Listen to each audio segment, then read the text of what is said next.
We all experience our own special way of falling in love and surviving in relationships.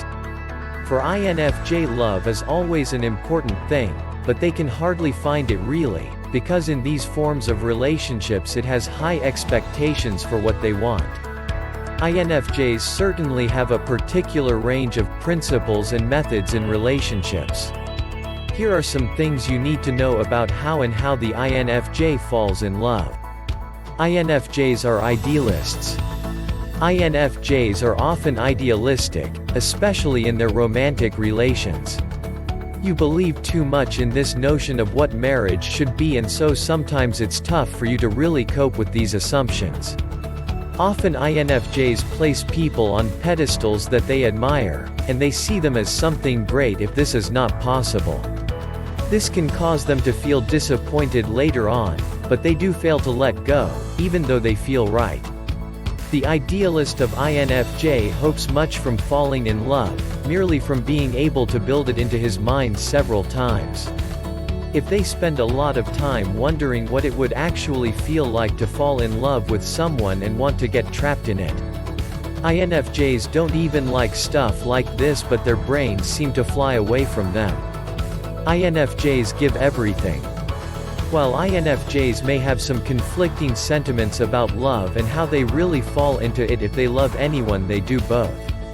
INFJs owe a lot to those around them and genuinely believe in doing whatever it takes to make them happy.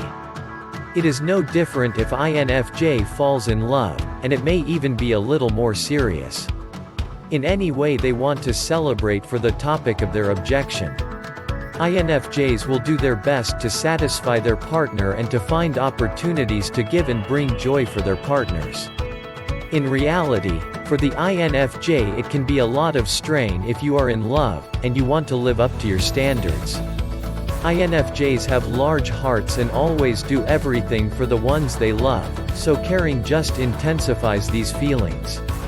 This is why it is necessary to love them, because at first they might be afraid of it.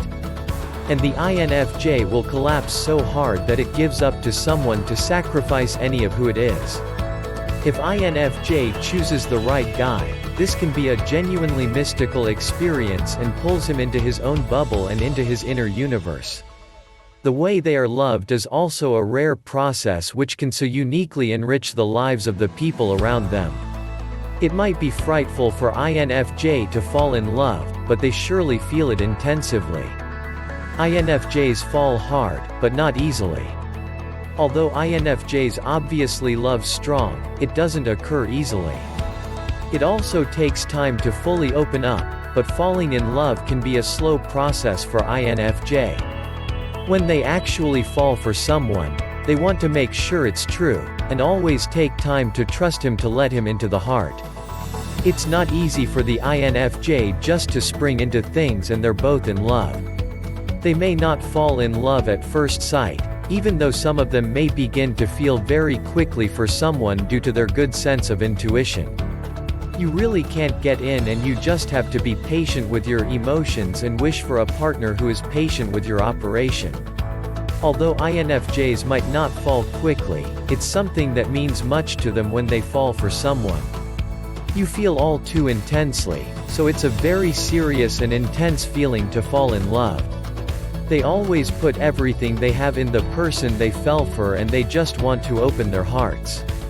Really, INFJs spend a lot in people they love, and they don't avoid loving anyone. INFJs want to do whatever they can to make this person comfortable and to delve into these sensations. INFJs may be pessimistic, but they are deeply romantic. Most INFJs tend to be cynics outside, but they also have a real romantic heart deep down. You are using the brains and should be very rational beings, so that these more nostalgic or emotional aspects of yourself cannot freely be shared. They don't want to pose like hopeless romantics, so their outer shell can be pretty cynic most of the time. In reality, INFJs contradict people much of the time, and so they may have both pessimistic and romantic characteristics. You will continually make negative remarks and speak as though you are someone who does not believe in true love and does not even take any chance. Many INFJs believe in love to the extent where it is appreciated above all things, including their well-being. They believe in romance and really dream that they can let these feelings go and fall asleep. They also think of such passion, one that the rest of the world should really overlook and feel in all fibers. This kind of love for INFJ may be everything they want, but also they might be a little afraid of. You know, if you really fell, that means you will end up in the end with a seriously broken heart. INFJs are not easy to let go. When INFJs fall in love for a moment, they can be really tough for them until they let go. Sometimes, because they can be so unwilling to spring into marriage, because they can be gross and have a lengthy impact on the INFJ.